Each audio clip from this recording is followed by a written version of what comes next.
नमस्कार दोस्तों, मैं प्रदीप कुमार द्विवेदी हूं। मैंने इस साल सिविल सेवा परीक्षा में 74वां स्थान हासिल किया है। मैं पेशे से एक इंजीनियर रहा हूं। मैंने अपनी बीटेक की पढ़ाई इलेक्ट्रिकल इंजीनियरिंग में पूरी की है। इसके पहले 2017 में मेरा 491 स्थान था और मैं भारतीय रक्षा संपदा सेवा में कार्यरत हूं। जहां तक मेरी स्ट्रेटजी की बात है और मेरी तैयारी की शुरुआत की बात है तो मैंने अप्रैल 2016 में अपनी तैयारी की शुरुआत की। हालांकि ये काफ़ी लेट था, परंतु फिर मैं अपने दूसरे अटेम्प्ट में सिलेक्ट हो गया। बिगनर्स की जहाँ तक बात करें कि बिगनर्स को अपनी तैयारी की शुरुआत कैसे करनी चाहिए, स्टार्ट कैसे करना चाहिए, क्या क्या पढ़ना चाहिए, क्या क्या नहीं पढ़ना चाहिए, तो उन सब विषयों पर हम अभी बात करेंगे। आपको सिविल सेवा परीक्षा में आना है तो निश्चित तौर पर पहला कदम होता है कि आप सिलेबस देखें और एग्ज़ाम का पैटर्न देखें। आप यूपीएससी की वेबसाइट पे जाएंगे तो आपको सिलेबस और एग्ज़ाम का पैटर्न मिल जाएगा। जहाँ तक तैयारी के रोड मैप की बात है कि तैयारी की शुरुआत कैसे की जानी चाहिए, जब आपने डिसाइड कर लिया है कि मैं परीक्षा देने जा रहा हूँ, आपने सिलेबस देख लिया है, आपने एग्ज़ाम का पैटर्न देख लिया है, तो फिर हम सोर्सेज़ की बात करते हैं कि कौन कौन से सोर्सेज़ मुझे रेफ़र करने होंगे। सबसे पहले तो हम सारी एनसीईआरटीज़ कवर कर लें। हम छठी से लगाकर 12वीं तक की कुछ इंपॉर्टेंट एनसीईआरटीज़ हैं वो देख लें। जैसे मैं सबसे पहले हिस्ट्री की बात करूंगा। हिस्ट्री में 6वीं, 7वीं, 8वीं की एनसीईआरटी आजकल बहुत इंपॉर्टेंट है। इनफैक्ट अगर 9वीं, 10वीं और 11वीं, 12वीं की एनसीईआरटी भी पढ़ सकते हैं तो उससे अच्छा कुछ नहीं होगा। ज्योग्राफी में भी 6ठी से 12वीं तक की एनसीईआरटी एक बार तो मैं कहूँगा ज़रूर देख लें और उसके बाद रिवीजन के लिए सिर्फ 11वीं और 12वीं की एनसीईआरटी पर फोकस करें। 6ठी से 10वीं तक की एनसीईआरटी बाद में छोड़ सकते हैं, पर शुरुआत के लिए एक बार ज़रूर पढ़ लेनी चाहिए। इकोनॉमी एक सब्जेक्ट होता है जिसमें ज़्यादातर लोगों का बैकग्राउंड नहीं होता है तो दिक्कत होती है, तो इकोनॉमी के लिए भी आप बेसिक एनसीईआरटीज़ रेफ़र कर सकते हैं और 11वीं और 12वीं की एनसीईआरटी काफ़ी इंपॉर्टेंट है। जिन लोगों का साइंस का बैकग्राउंड नहीं है वो लोग साइंस की एनसीईआरटी भी 6ठी से लगाकर 10वीं तक की रेफ़र कर सकते हैं। हालांकि जिनका साइंस का बैकग्राउंड है तो उनका बेसिक नॉलेज होता है। जैसे मेरा साइंस का बैकग्राउंड था तो मैंने कोई साइंस की स्पेशल तैयारी नहीं की। अब मैं बात करूँगा अन्य सोर्सेस की और तैयारी की शुरुआत कैसे करनी चाहिए। जब एक बार एनसीईआरटी आप फिनिश कर लेते हैं पढ़ना तो आपको पता चलने लगता है कि मुझे कौन कौन से सब्जेक्ट में इंटरेस्ट आ रहा है, कौन से सब्जेक्ट में इंटरेस्ट नहीं आ रहा है, या फिर आपका कोई बैकग्राउंड होता है तो आपके माइंड में एक प्री कंसेप्ट नोशन भी होता है कि मुझे कौन सा सब्जेक्ट मेरे लिए ऑप्शनल के तौर पर अच्छा रहेगा। तो उस तरीके से और अपने सीनियर से सलाह लेके आप ऑप्शनल भी देख सकते हैं कि आपको कौन सा लेना है। ऑप्शनल देखते समय सिर्फ अपने इंटरेस्ट तो होना बहुत ज़रूरी है, पर सिर्फ इंटरेस्ट पर जाने की बजाय आपको, मुझे लगता है कि एक बार पैटर्न भी लेना चाहिए, सिलेबस भी देख लेना चाहिए कि किस विषय में कितने मार्क्स आ रहे हैं, किस विषय में मार्क्स नहीं आ रहे हैं। कुछ सब्जेक्ट ऐसे होते हैं जिनमें बहुत मेहनत करने के बावजूद भी अच्छे परिणाम नहीं आ पा रहे हैं। एक अपने बैकग्राउंड से अलग विषय लेना चाहते हैं तो इन सब फैक्टर्स को भी ध्यान में रखें, क्योंकि ऑप्शनल का चुनाव एक बहुत बड़ा कदम है जो आपके सिलेक्शन में बहुत बड़ा रोल प्ले करने वाला है। अब मैं तैयारी की शुरुआत और तैयारी को कंटिन्यू करने पर बात करूंगा। तो मुझे लगता है कि प्री मेंस अलग अलग एग्ज़ाम नहीं है, दोनों इंटीग्रेटेड हैं। UPSC is integrated process. तो मुझे लगता है कि हमें अपनी तैयारी की शुरुआत मेंस से करनी चाहिए। हम मेंस का सिलेबस देखें, जीएस पेपर 1, 2, 3, 4 चारों का, एसए का और ऑप्शनल का, और मेंस के हिसाब से अपनी जीएस की तैयारी भी हम अपनी मेंस के हिसाब से शुरू करें। क्योंकि जो सब्जेक्ट हम मेंस के लिए पढ़ते हैं वो हम काफ़ी विस्तार में पढ़ते हैं, तो प्री की तैयारी उसी से हो जाती है। और मुझे लगता नहीं है कि कोई अलग अलग चीज़ें हैं। कुछ चीज़ें प्री के लिए विशेष होती हैं और बाद में मेंस की तैयारी के बाद शुरू कर सकते हैं जब प्री से कुछ समय बचा हो। जहाँ तक GS1 की बात है तो GS1 के बारे में मैंने बात की। GS1 में हिस्ट्री, ज्योग्राफी और सोसाइटी जैसे पेपर आते हैं, तो मैंने एनसीईआरटीज़ की बात कर ही ली है। हिस्ट्री के लिए 2 किताबें मैंने रेफ़र की और मैं चाहूँगा कि अगर आप हिंदी या अंग्रेजी किसी भी माध्यम से, हालांकि मेरा माध्यम अंग्रेजी था, आप दोनों किताबें हिंदी और अंग्रेजी दोनों माध्यम में अवेलेबल हैं तो आप उनको रेफ़र कर सकते हैं। मॉडर्न इंडिया के लिए स्पेक्ट्रम की किताब आती है जो राजीव अहीर जी हैं, सर हैं जो आईपीएस रहे हैं या आईपीएस हैं, उनने लिखी है। वो एक बहुत ही अच्छी किताब है और अपने आप में एक सफिशिएंट सोर्स है। मुझे लगता नहीं है कि मॉडर्न इंडिया के लिए उससे ज़्यादा किसी और चीज़ को पढ़ने की ज़रूरत है। एंशिएंट और मेडिवल इंडिया के लिए आप आर एस शर्मा और सतीश चंद्रा की एनसीईआरटी भी रेफ़र कर सकते हैं जो पुरानी एनसीईआरटी है, परंतु मैंने पूनम दलाल मैम की बुक है जो एंशिएंट एंड मेडिवल इंडिया की बुक है वो पढ़ी थी। उसमें उन्होंने कल्चर, एंशिएंट और मेडिवल इंडिया के जितने भी एस्पेक्ट हैं, जितने भी सोर्सेज हैं, सबको इंटीग्रेट करके एक बहुत अच्छी किताब लिखी है। हालांकि वो किताब बहुत बड़ी है और उसमें अपने सिलेबस के हिसाब से सिलेक्टिव स्टडी करने की ज़रूरत है, सारे चैप्टर्स पढ़ने की ज़रूरत नहीं है।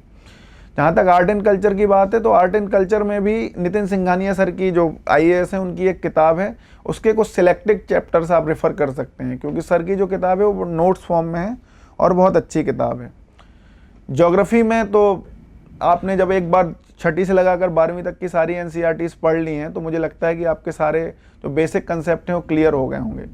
तो फिर आप रिवीजन के लिए 2 सोर्सेज कोई मेनली प्रेफर करें, एक तो 11वीं और 12वीं की NCERTs और दूसरा mrunal.org पे रज्जनिल मैम है जो IRS हैं, उनके लेक्चर्स डले हुए हैं। वो लेक्चर बहुत अच्छे हैं और बेसिक्स को क्लियर करने के लिए और एडवांस के लिए भी अपने आप में सफिशिएंट है। तो मैंने इन्हीं दोनों सोर्सेज का सहारा लिया और दोनों बहुत अच्छे सोर्स लगे मुझे। तो मुझे लगता है कि ये हिंदी हो या अंग्रेजी हो, सारे माध्यम के बच्चों के लिए बहुत अच्छा सोर्स हो सकता है। इसके बाद मैं आऊँगा सोसाइटी पर। तो सोसाइटी में 11वीं और 12वीं की NCERTs आती हैं सोशियोलॉजी की, वो अपने आप में सफिशिएंट हैं। आप चाहें तो इग्नू का जो MA सोशियोलॉजी के कुछ PDF हैं, उनमें कुछ सिलेक्टेड PDF हैं जो सिलेबस से रिलेट करते हैं, तो उनको भी आप पढ़ सकते हैं। वो बहुत अच्छे PDF हैं और मुझे लगता नहीं कि 5-6 घंटे से ज़्यादा लगेंगे उन सिलेक्टेड 7-8 PDF को पढ़ने में, तो आप उनको रेफ़र कर सकते हैं। वो एक बहुत अच्छा सोर्स है जो आपकी कंसेप्चुअल अंडरस्टैंडिंग को बढ़ा देगा। अब मैं आता हूँ पेपर 2 पर। पेपर 2 में आता है पॉलिटी और गवर्नेंस का पार्ट मेनली आता है और कुछ पार्ट इंटरनेशनल रिलेशंस का भी आता है। पॉलिटी के लिए सब लोग स्टैंडर्ड सोर्स लक्ष्मीकांत की किताब रेफ़र करते हैं, परंतु मैंने लक्ष्मीकांत की किताब से इतर श्रीराम कोचिंग है जो श्रीराम IAS कोचिंग, उसके नोट्स बाज़ार से खरीदे थे और अपने आप में बहुत अच्छा सोर्स है। वो लक्ष्मीकांत की किताब से ज़्यादा बेहतर लगे मुझे, पर ओपिनियन डिफ़र कर सकता है। मतलब मेरा ओपिनियन है कि श्रीराम के नोट्स जो हैं वो ज़्यादा अच्छा सोर्स हैं। हालांकि लक्ष्मीकांत में ऐसी कुछ चीज़ें हैं जो श्रीराम के नोट्स में कवर नहीं होती हैं, तो वो चीज़ें हम लक्ष्मीकांत से कर सकते हैं। और मुझे लगता नहीं है कि इन दोनों चीज़ों के अलावा पॉलिटी के लिए कुछ और पढ़ने की ज़रूरत है, ये अपने आप में सफिशिएंट सोर्स हैं। Governance day to day basis पे आप न्यूज़पेपर पढ़ते रहिए, उससे गवर्नेंस के डेली एस्पेक्ट्स कवर हो जाते हैं। बाकी बहुत सारी कोचिंग्स के स्पेसिफिक नोट्स भी हैं, जैसे सिविल सर्विस रिफॉर्म्स के लिए बहुत किसी भी आप एक कोचिंग के नोट्स उठा लें, आपका हिंदी या अंग्रेजी जो भी माध्यम है उस हिसाब से। जैसे मैंने विजन IAS के नोट्स देखे थे गवर्नेंस के कुछ सिलेक्टेड चैप्टर्स के लिए, जो आसानी से बाज़ार में मिल जाते हैं, आप चाहें तो कोचिंग से भी खरीद सकते हैं। हिंदी माध्यम के लिए दृष्टि द विजन संस्थान एक अच्छा संस्थान है, उसके नोट्स अवेलेबल है मार्केट में, तो आप गवर्नेंस के लिए उसके नोट्स ले सकते हैं। इंटरनेशनल रिलेशंस भी एक डायनामिक सब्जेक्ट है, आप रोज़ पेपर पढ़ते रहिए, मुझे लगता है कि उससे सफिशिएंटली कवर हो जाता है। और बाद में बहुत सारी कोचिंग्स कंपाइलेशन निकालती हैं, जैसे विजन का 365 आता है और हिंदी माध्यम में भी ऐसे कई कंपाइलेशन आते हैं, उनको देख लीजिए। तो बैकग्राउंड के साथ और भी लगभग सारे एस्पेक्ट कवर कर लेते हैं। चूँकि 2 या 3 सवाल आते हैं तो मुझे लगता नहीं कि इससे ज़्यादा तैयारी की ज़रूरत है इसके लिए। पेपर 3 में आता है का सिलेबस काफ़ी ज़्यादा है, जिसमें इकोनॉमी आता है, साइंस एंड टेक आता है, सिक्योरिटी वाला एस्पेक्ट भी आता है, बहुत सारी चीज़ें आती हैं। तो मेन जो कोर है पेपर 3 का वो है इकोनॉमिक्स। इकोनॉमिक्स के बेसिक्स क्लियर होना बहुत ज़रूरी है, हालांकि जो प्रीलिम्स में भी काम आएगा और मेंस में भी काम आएगा। तो आप इकोनॉमिक्स के लिए एक तो श्रीराम कोचिंग IAS कोचिंग के नोट्स आते हैं, तो वो अपने आप में बहुत अच्छे नोट्स हैं जो आपके बेसिक्स क्लियर कर सकते हैं। मृणाल सर के वीडियोस भी अवेलेबल हैं, पर उनमें सिलेक्टिव स्टडी की ज़रूरत है, क्योंकि वो बहुत एग्जॉस्टिव हैं और वो आपका बहुत सारा समय ले सकते हैं। तो अगर आपको एक बेसिक से एकदम शुरू करना है तो आप उनको पूरी लेक्चर सीरीज़ देख सकते हैं, या आप अपने हिसाब से जहाँ पे आपको डाउट है, आप या श्रीराम के नोट्स या NCERT 11वीं 12वीं की जो भी रेफ़र कर रहे हैं उसमें जो भी डाउट आता है तो उससे हेल्प लेने के लिए आप मृणाल के वीडियोज़ देख सकते हैं। मुझे लगता है कि बेसिक इकोनॉमी के लिए इससे ज़्यादा कुछ करने की ज़रूरत नहीं है। मेंस के पर्सपेक्टिव में अगर इकोनॉमी की बात करूंगा मैं, तो इकोनॉमी में इकोनॉमिक सर्वे पढ़ लें 2-3। मैं कम से कम आपको सलाह दूंगा कि कम से कम 3-4 साल के इकोनॉमिक सर्वे पढ़ लें, स्पेशली जो इकोनॉमिक सर्वे का पार्ट 1 होता है। पार्ट 1 यानी जिसमें पॉलिसी डिस्कस की जाती है, फ्यूचरिस्टिक व्यू लिया जाता है। डेटा वाला पार्ट आप छोड़ सकते हैं। 3-4 साल के इकोनॉमिक सर्वे पढ़ने से पिछले 3-4 साल का जो इकोनॉमिक डायनामिक रहा है इंडिया का, वो आपको क्लियर हो जाएगा। इकोनॉमिक्स में ही कुछ सवाल आते हैं, जैसे भारत की स्ट्रैटेजी कृषि को लेकर क्या होनी चाहिए, कितना फ़ायदा हुआ, कितना नुकसान हुआ, रोड सेक्टर, इंफ्रास्ट्रक्चर सेक्टर, इन सब सेक्टर से। तो एक नीति आयोग ने 3 ईयर एजेंडा निकाला था अपना एक 20 ईयर विजन भी निकाला था। तो ये जो डॉक्यूमेंट हैं, नीति आयोग के डॉक्यूमेंट, अगर समय मिले तो इनको ज़रूर रेफ़र करें। ये बहुत अच्छे डॉक्यूमेंट हैं और एक तरीके से देखा जाए तो इकोनॉमी के पेपर का लगभग पूरा सिलेबस, पेपर 3 में जो इकोनॉमी का पार्ट है उसका पूरा सिलेबस अपने आप में कवर कर लेते हैं। इसी तरह साइंस एंड टेक में मैंने जो पैटर्न देखा है अपने 3 अटेम्प्ट में, या तो सवाल इतने आसान आते हैं कि लगभग हर किसी को पता होता है उसके बारे में, जो आप बेसिक विजन 365 या अन्य कोई कंपाइलेशन पढ़ के भी कवर कर सकते हैं। तो मुझे लगता नहीं है कि साइंस एंड टेक के लिए इससे ज़्यादा कुछ और करने की ज़रूरत है। कुछ एक सवाल आपने देखे होंगे जो एकदम बाउंसर की तरह के सवाल होते हैं, जो जिनके बारे में आपने कभी सुना भी नहीं होता है। तो उनके बारे में मुझे लगता नहीं कि ज़्यादा चिंता करने की ज़रूरत है, क्योंकि आप जिस फुटिंग पे हैं बाकी सब भी उसी फुटिंग पे होंगे। तो इतना सोचने की ज़रूरत नहीं है। अगर वो हो जाता है सवाल तो ठीक है। जैसे इस बार बोस-आइंस्टीन करके एक सवाल आया था जो मैं भी नहीं कर पाया था और बहुत सारे लोग नहीं कर पाए थे, जिनका फिजिक्स का बैकग्राउंड था वो लोग कर पाए थे। तो उन सवालों से डरने की ज़रूरत नहीं है।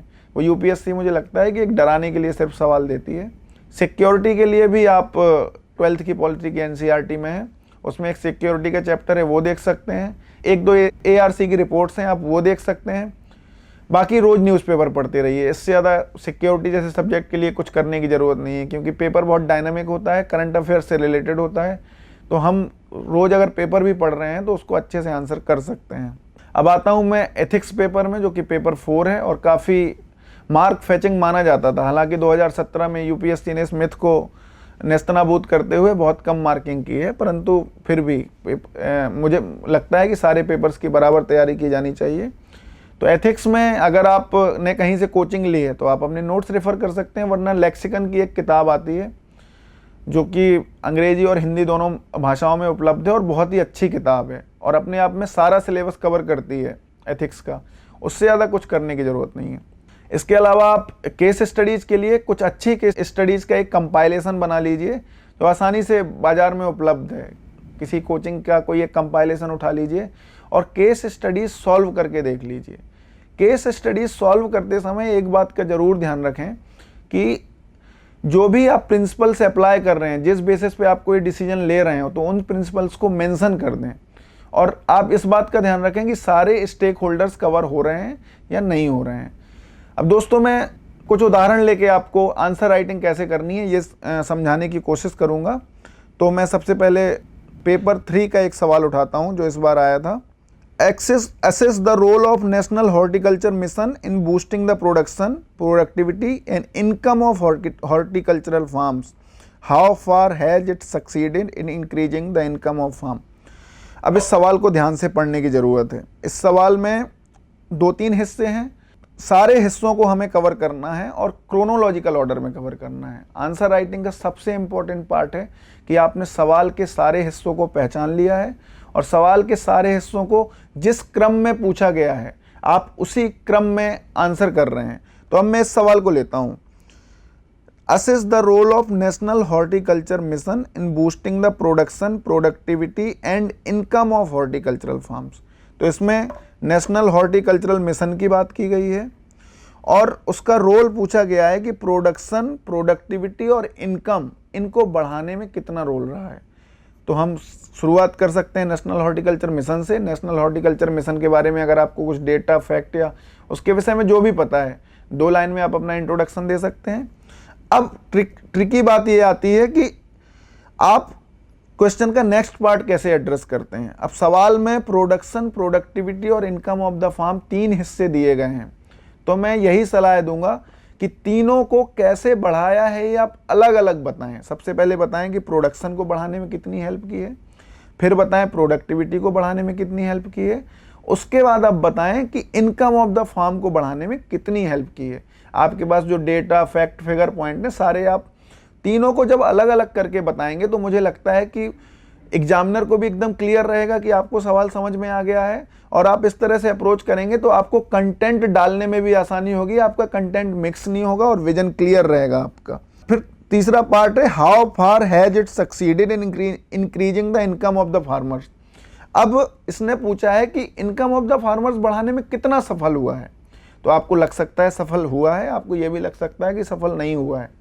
तो मेरा मानना है कि यूपीएससी जो चाहती है, जिन लोगों के नंबर आए हैं उनसे जब मैंने बात की है तो हमें दोनों पक्ष देने चाहिए। एक तो सफल हुए हैं उसके सपोर्ट में हम कुछ पॉइंट्स दे दें, और असफल हुआ है अगर आपको इस विषय में कुछ पॉइंट्स हैं आपके पास तो आप उस विषय में भी पॉइंट दें। तो आप और उसके बाद आप एक कंक्लूड कर दें, आपको जो भी लगता है कि नेशनल हॉर्टिकल्चर मिशन ने कितना इंपॉर्टेंट रोल प्ले किया है या आगे जो भी किया जाना चाहिए, वे फॉरवर्ड की तरह का आप कंक्लूजन दे सकते हैं। तो आंसर राइटिंग में जो मैंने बताया ये ध्यान रखने की बात है कि सारे पार्ट कवर होने चाहिए और आपकी एक बैलेंस्ड अप्रोच दिखनी चाहिए, आप किसी तरफ बायस्ड नहीं दिखने चाहिए।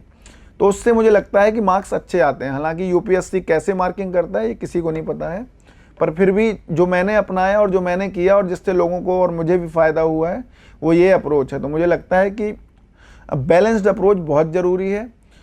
अब आती है बात आंसर राइटिंग में 3 पार्ट होते हैं, इंट्रोडक्शन, मेन बॉडी और कंक्लूजन। तो जब आपके पास अगर समय है तो आप तीनों पार्ट लिखें, इंट्रोडक्शन भी लिखें, मेन बॉडी भी लिखें, कंक्लूजन भी लिखें। इंट्रोडक्शन में आप डेफिनेशंस का बहुत अच्छे से प्रयोग कर सकते हैं, या फिर आप जो चीज़ पूछी गई है जो जिसका कॉन्टेक्स्ट है, किस कॉन्टेक्स्ट में वो सवाल पूछा गया उस कॉन्टेक्स्ट की बात कर सकते हैं। जैसे कि अगर लिंचिंग पर कोई सवाल आ गया है तो आप अगर कोई केस ऐसा लिंचिंग का रिसेंट पास्ट में हुआ है तो उसकी आप बात कर सकते हैं 2 लाइन में। या फिर मान लीजिए कि सवाल आता है वेटलैंड्स पर, तो आप इंट्रोडक्शन में वेटलैंड की डेफिनेशन देकर आगे बढ़ सकते हैं। तो ये इंट्रोडक्शन के 2 तरीके बहुत अच्छे होते हैं, एक तो डेफिनेशन या फिर आप उसकी इंपॉर्टेंस या फिर कॉन्टेक्स्ट, ये तीनों तरीके आप अपना सकते हैं। मेन बॉडी तो एकदम इनसेपरेबल पार्ट है, जो जो मैंने बताया कि क्रोनोलॉजिकल ऑर्डर में जो जो पूछा गया है आपको सब बताना है। उसके बाद आता है कंक्लूजन। कंक्लूजन में आप अपनी आगे की स्ट्रेटजी वे फॉरवर्ड भी दे सकते हैं, या आप अच्छा या बुरा एक बैलेंस्ड अप्रोच के साथ क्रिटिसिज्म भी दे सकते हैं। अब मेन इंपॉर्टेंट पार्ट आता है जब आपके पास समय की कमी होती है। एक्चुअली 20 सवाल करने होते हैं, हर सवाल के लिए लगभग 7 से 8 मिनट होते हैं, तो उस समय ऐसा पॉसिबल नहीं हो पाता है कि आप सारे सवालों में ये तीनों पार्ट कवर करने।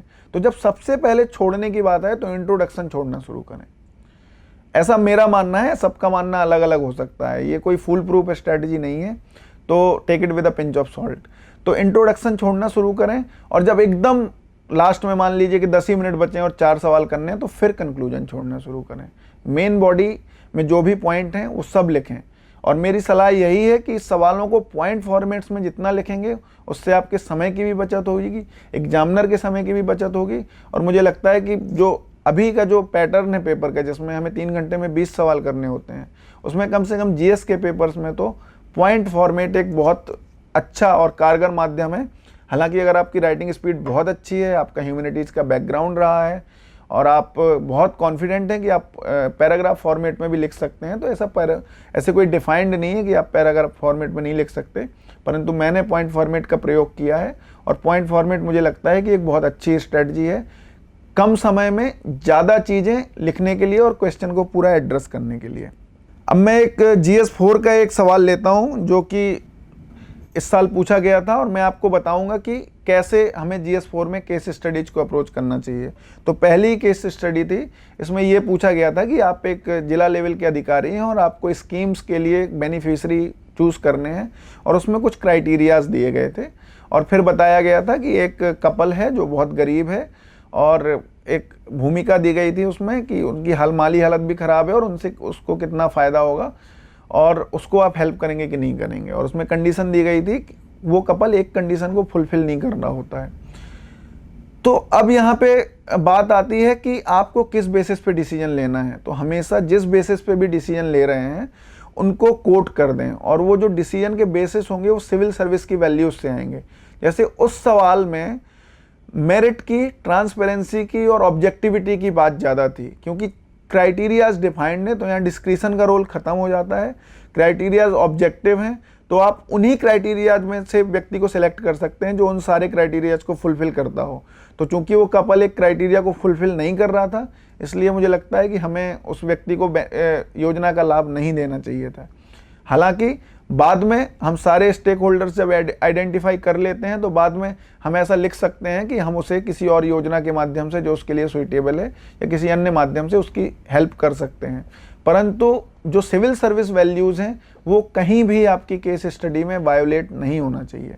अब मैं निबंध के पेपर पर आता हूँ। निबंध पहला पेपर होता है। हम सब लोग जब एग्ज़ाम में पहली बार घुस रहे होते हैं तो काफ़ी प्रेशर में होते हैं, पर अच्छी बात यह है कि निबंध में समय की कोई कमी नहीं होती है। हमें 2 निबंध लिखने होते हैं 3 घंटे में, जो आराम से लिखे जा सकते हैं। निबंध के पेपर के लिए मैंने कभी कोई विशेष तैयारी नहीं की। मेरे पहले अटैम्प्ट और दूसरे अटैम्प्ट में बहुत अच्छे नंबर आए, 155 के आसपास, परंतु तीसरे अटैम्प्ट में मेरे नंबर काफ़ी ख़राब हैं। तो हो सकता है कि क्या गलत हुआ है मुझे भी नहीं पता है। तो निबंध बहुत सब्जेक्टिव पेपर है और बहुत ही डाइसी पेपर है, जो आपको सिलेक्ट भी करा सकता है और आपके सिलेक्शन से रोक भी सकता है। क्योंकि मैंने कोई विशेष तैयारी कभी नहीं की निबंध की, इसलिए मैं शायद बहुत अच्छी पोजीशन में नहीं हूँ ये बताने के। फिर भी जिन लोगों ने अपने निबंध के मार्क्स बहुत ज़्यादा इम्प्रूव किए हैं, उन्होंने यही किया है कि बहुत सारे निबंध लिखे हैं और अपने सहयोगियों से, अपने शिक्षकों से उनको बार बार चेक कराया है और बार बार जो है इम्प्रूवमेंट किया है। लगभग हर हफ्ते, बहुत सारे मेरे मित्र हैं जो हर हफ्ते एक निबंध लिखते हैं और उसको चेक कराते हैं। इससे लोगों के मार्क्स इम्प्रूव हुए हैं। तो आप भी ये कर सकते हैं। मसलन आप यूपीएससी के पुराने पेपर्स ले लीजिए और तो बहुत सारे, एक पेपर में 8 निबंध रहते हैं, तो आप 15-16 टॉपिक सेलेक्ट कर लीजिए और आप उनको जो है एक निबंध हर हफ्ते अगर लिखेंगे तो मुझे लगता है कि निबंध के पेपर के लिए इतना सफिशिएंट है। क्योंकि हमारा जीएस का बैकग्राउंड होता है तो हमारे लिए कंटेंट की कभी कोई कमी नहीं होती है। ऑर्गेनाइज करने की बात होती है, तो अगर आप लिखते रहेंगे तो लिखने के साथ ऑर्गेनाइज होने लगती हैं चीज़ें। सोर्सेस में बहुत बार बात होती है कि रिपोर्ट्स हैं, पीआईबी है और अन्य वेबसाइट्स हैं, उन पर कितना ध्यान दिया जाना चाहिए। तो मेरी सलाह यही है कि सारी चीज़ों की बहुत सिलेक्टिव स्टडी करें, क्योंकि इंटरनेट का, रिपोर्ट्स का इतना बड़ा सागर है कि अगर हम उसमें निकल जाएंगे तो हमारे सोर्स इतने ज़्यादा हो जाएंगे और फिर हमें रिवीजन करने में बहुत ज़्यादा दिक्कत आएगी। और जो चीज़ रिवाइज नहीं हो सकती है, जिस चीज़ को हम बार बार नहीं पढ़ सकते हैं, मुझे लगता है कि उसको पढ़ने में कोई फ़ायदा नहीं है, क्योंकि रिटेंशन की है यहाँ पे। तो एआरसी रिपोर्ट्स को अगर कोट करने की इच्छा है, एआरसी रिपोर्ट पढ़ने की इच्छा है, तो ओरिजिनल रिपोर्ट तो बहुत बल्कि होती है और ऐसी बहुत सारी रिपोर्ट्स हैं, तो बहुत सारा समय ले लेगा। तो मेरी सलाह यही है कि अगर पढ़ने की बहुत इच्छा है तो अपने शिक्षकों से और अपनी ज़रूरत के हिसाब से 4-5 रिपोर्ट्स जो इम्पोर्टेंट हैं, जैसे एक टेररिज्म पे रिपोर्ट है, एक डिजास्टर मैनेजमेंट पे रिपोर्ट है, कुछ रिपोर्ट्स गवर्नेंस पे हैं, उनकी बहुत सारी कोचिंग्स ने जिस्ट बना रखी है और जो मार्केट में अवेलेबल है उन कोचिंग्स की साइट्स पे भी अवेलेबल है। तो उस आप जिस्ट को पढ़ लें, उससे ज़्यादा पढ़ने की ज़रूरत नहीं है। मैगजीन्स की बात है तो लोग योजना पढ़ते हैं, ईपीडब्ल्यू पढ़ते हैं। मैंने ऐसी कोई मैगजीन नहीं पढ़ी है, तो मैं इस विषय में सलाह देने में सक्षम नहीं हूँ और मुझे ज़रूरत भी नहीं लगी, क्योंकि रोज़ न्यूज़पेपर अगर आप पढ़ते हैं तो मुझे लगता है ये मोर देन सफिशिएंट है। इससे ज़्यादा करने की कुछ ज़रूरत नहीं है। इकोनॉमिक सर्वे की जहाँ तक बात है तो इकोनॉमिक सर्वे पिछले 3-4 साल के ज़रूर पढ़ लें। आपको पेपर 3 में बहुत हेल्प करने वाले हैं और आपके प्रीलिम्स में भी बहुत हेल्प करने वाले हैं। और जैसा मैंने कहा कि नीति आयोग लगातार कुछ रिपोर्ट्स निकालता रहता है, 3 year report, 7 year strategy, 20 year vision, इस तरीके के ये रिपोर्ट्स बहुत इंपॉर्टेंट हैं और आपके पेपर 3, पेपर 2 के सिलेबस को बहुत अच्छे से कुछ चीज़ें कवर करती हैं। तो इन रिपोर्ट्स को सिलेक्टिवली ज़रूर देख लें। अब मैं आता हूँ इंटरव्यू के पेपर। इंटरव्यू का जो एग्ज़ाम होता है, जो मेंस के एग्ज़ाम निकालने के बाद होता है, इंटरव्यू में हालांकि मेरे मार्क्स दोनों बार बहुत अच्छे नहीं रहे हैं, तो मुझे लगता है कि कहीं ना कहीं मेरी अप्रोच में या तो कमी रही है या जो भी, परंतु जिन लोगों के बहुत अच्छे नंबर आए हैं वो इंटरव्यू की तैयारी के विषय में सोचते हैं कि ये एक कॉन्स्टेंट प्रोसेस है। पहले दिन से आप अपने बात करने के लहजे पर, जब से आप तैयारी शुरू कर रहे हैं, अपना व्यू बैलेंस रखने पर और एक हर सब्जेक्ट के लिए, हर टॉपिक के लिए, हर इवेंट के लिए एक बैलेंस व्यू बनाने पर ध्यान दें और तो आपके अंदर इनग्रेन्ड हो जाएगा। तो फिर इंटरव्यू में आप अच्छे जवाब दे पाएंगे और अच्छे नंबर आ पाएंगे। हालांकि ये भी बहुत सब्जेक्टिव प्रोसेस है, तो सबका अपना अलग अलग तरीका होता है और मुझे लगता है कि आप अपने साथियों से, जिन लोगों के अच्छे नंबर आए हैं, उनसे सलाह लेकर आप अपना तरीका डिजाइन कर सकते हैं। करंट अफेयर्स के बारे में अवेयर रहना, एक बैलेंस्ड व्यू होना और अपने बातचीत करने के लहजे को प्लीजिंग बनाना, ये एक कांस्टेंट प्रोसेस है जो तैयारी के पहले दिन से शुरू हो जानी चाहिए। कई बार सवाल पूछा जाता है कि टेस्ट सीरीज हमें ज्वाइन करनी चाहिए कि नहीं करनी चाहिए, ज्वाइन करनी चाहिए तो कौन सी करनी चाहिए, कब करनी चाहिए और कितनी लंबी करनी चाहिए। तो पर्सनली मेरा मानना है कि टेस्ट सीरीज आपकी तैयारी का सबसे इम्पोर्टेंट हिस्सा है। ये एकदम इनसेपरेबल हिस्सा है और टेस्ट सीरीज ही मेरे सिलेक्शन में सहायक रहा है, सबसे बड़ा सहायक रहा है। और मेरे जितने मित्र हैं, मैं जिन लोगों को जानता हूं जो सिलेक्ट हुए हैं, उनके सिलेक्शन में भी टेस्ट सीरीज और आंसर राइटिंग प्रैक्टिस का बहुत बड़ा रोल रहा है। तो मेरा मानना है कि अगर आप कहीं एक जगह आप अपनी यूपीएससी की तैयारी में पैसा इन्वेस्ट करना चाहते हैं तो एक अच्छी टेस्ट सीरीज जरूर ले लें। आप किसी भी अपने फीडबैक के अकॉर्डिंग किसी भी कोचिंग की टेस्ट सीरीज ले सकते हैं, और टेस्ट सीरीज में पंक्चुअल रहिए और सारे टेस्ट लिखिए। तैयारी किसी की पूरी नहीं होती है, सिलेबस किसी का कवर नहीं होता है, क्योंकि इतना बड़ा सिलेबस है कि आपको हमेशा लगेगा कि मेरी तैयारी अधूरी है, मैं बाद में टेस्ट दूंगा, परंतु ये सबसे ज़्यादा घातक है। टेस्ट टाइम से दीजिए, अपने आप को एनालाइज करते रहिए, और टेस्ट के पहले कोशिश करिए कि आपने उस टेस्ट का जितना बेसिक सिलेबस है वो पूरा कवर कर लिया हो। इससे होता क्या है कि आप हमेशा अपने टोज़ पे रहते हैं, आप हमेशा एग्ज़ाम के मोड में रहते हैं पूरे साल, और आप पूरे साल आपके पास एक टारगेट होता है कि मेरा अगला एग्ज़ाम ये है, तो आप पढ़ते रहते हैं, जिससे रेगुलरिटी बनी रहती है। साथ में जब आपकी कॉपी चेक होके आती है तो आपको 4 चीज़ें जब एग्जामिनर ऐड करता है तो आपका कंटेंट भी डेवलप होता है, आपकी कमियां भी पता चलती हैं, और जिससे कि आप में लगातार इम्प्रूवमेंट आता रहता है। तो टेस्ट सीरीज को तो मैं अनअवॉइडेबल मानता हूं, हर हालत में हर व्यक्ति को टेस्ट सीरीज करनी चाहिए। और अगर आप पहला अटैम्प्ट देने जा रहे हैं तो आप 1 साल पहले टेस्ट सीरीज शुरू करिए, बड़ा प्लान लीजिए और सारे टेस्ट दीजिए। कुछ लोग हैंड राइटिंग के बारे में सवाल पूछते हैं कि हैंड राइटिंग का कितना रोल है, तो मुझे लगता नहीं है कि जब तक आपकी हैंड राइटिंग पढ़ने योग्य है, इससे ज़्यादा की और ज़रूरत है, क्योंकि बहुत सारे ऐसे टॉपर्स भी हैं जिनकी हैंड राइटिंग बहुत अच्छी नहीं है, बहुत सारे ऐसे भी टॉपर्स हैं जिनकी हैंड राइटिंग अच्छी है। तो मुझे लगता नहीं है कि हैंड राइटिंग इतना बड़ा रोल प्ले करती है, और अगर प्ले करती भी है तो हैंड राइटिंग इस उम्र में बदलना बहुत मुश्किल काम है। तो अगर जब तक आपकी हैंड राइटिंग पढ़ने योग्य है तो आपको हैंड राइटिंग के विषय में चिंता करने की कोई ज़रूरत नहीं है। जो लोग दिल्ली से बाहर हैं उनकी क्वेरी रहती है कि जो कि हम कोचिंग नहीं कर पा रहे हैं, हमारी तैयारी का डायरेक्शन क्या होना चाहिए, गांव से या शहर से तैयारी की जा सकती है कि नहीं की जा सकती है। तो मेरे दोस्तों, मैं आपको बहुत अश्योर करना चाहता हूं कि कोचिंग की तैयारी में कोई ज़रूरत नहीं है। आप अपने शहर से भी उतने अच्छे से ही तैयारी कर सकते हैं जितने अच्छे से एक दिल्ली में बैठा व्यक्ति कर सकता है। इंटरनेट की दुनिया है, सारे नोट्स आपको इंटरनेट पे मिल जाएंगे, या नहीं मिल जाएंगे तो जितनी भी फोटोकॉपी की दुकानें हैं दिल्ली में वो सब कुरियर कर देती हैं किसी भी एड्रेस पर, तो आप उनसे नोट्स मंगा लें। सारी किताबें लगभग ऑनलाइन अवेलेबल हैं, और सबके पास हर छोटे छोटे शहर में अब इंटरनेट पहुंच चुका है। सारी टेस्ट सीरीज भी ऑनलाइन अवेलेबल हैं, जिनमें आप अपनी कॉपी अपलोड कर दें, आप घर में लिख के, तो आपकी कॉपी फीडबैक के साथ चेक होकर आपको वापस मिल जाती है। सारी चीज़ें ऑनलाइन अवेलेबल हैं, आप ऑनलाइन फैसिलिटीज़ को अवेल करिए। निश्चित तौर पर एक अच्छे इंटरनेट कनेक्शन की आपको आवश्यकता होगी, उसके बिना अगर आप दिल्ली से बाहर हैं या दिल्ली में भी हैं तो उसके बिना तैयारी थोड़ी मुश्किल हो जाएगी। तो इंटरनेट का सिलेक्टिव प्रयोग करें, उचित प्रयोग करें, और आप कहीं से भी बैठकर तैयारी कर सकते हैं। पेपर के बारे में बात आती है कि द हिंदू पढ़ें या अन्य कोई पेपर, तो ये आपकी पर्सनल चॉइस है। मैं पर्सनली शुरुआत के 1 साल मैंने द हिंदू पढ़ा, उसके बाद मैं इंडियन एक्सप्रेस पर शिफ्ट हो गया, और मुझे दोनों ही पेपर अच्छे लगे। हालांकि इंडियन एक्सप्रेस मुझे बाद में जब मैं शिफ्ट हुआ तो बहुत आसान लगा और ज़्यादा अच्छा लगा, पर ये मेरा पर्सनल ओपिनियन है। बहुत सारे लोग द हिंदू भी पढ़ते हैं। दोनों पेपर अच्छे हैं, आपको जो पेपर बहुत अच्छा लगता है, जिस पेपर में आप अपने आप को ज़्यादा कंफर्टेबल पाते हैं वो पढ़िए, लेकिन रोज़ पढ़िए। और जिस दिन से आपने एग्ज़ाम देने का सोचा है उस दिन से पहला काम ये है कि आप पेपर पढ़ना शुरू कर दीजिए। धीरे धीरे आपको पता चल जाएगा कि पेपर में क्या चीज़ें इंपॉर्टेंट होती हैं, क्या चीज़ें इंपॉर्टेंट नहीं होती हैं, क्या आपके सिलेबस से रिलेटेड है, क्या आपके सिलेबस से रिलेटेड नहीं है, वो आप खुद डिस्कवर कर लेंगे। उसके लिए किसी से कोई सलाह लेने की ज़रूरत नहीं है। आप पेपर पढ़ना पहले शुरू करिए, आपको धीरे धीरे जैसे जैसे आप तैयारी के साथ जुड़ते जाएंगे आपको खुद पता चल जाएगा। तो मैं यही कहना चाहूँगा कि सेल्फ स्टडी एग्ज़ाम को निकालने के लिए की है, लगातार प्रैक्टिस एग्ज़ाम को निकालने के लिए की है। तो लगातार मेहनत करते रहिए, रोज़ मेहनत करिए। रेगुलरिटी बहुत बड़ा रोल प्ले करती है, रेगुलरिटी ही आपको सफलता तक पहुंचाएगी। लगातार टेस्ट देते रहिए, टाइम टाइम पर टेस्ट देते रहिए, अपने आप को चेक करते रहिए, अपने आप को सुधारते रहिए और पंक्चुअल रहिए। बस मैं यही कहूँगा।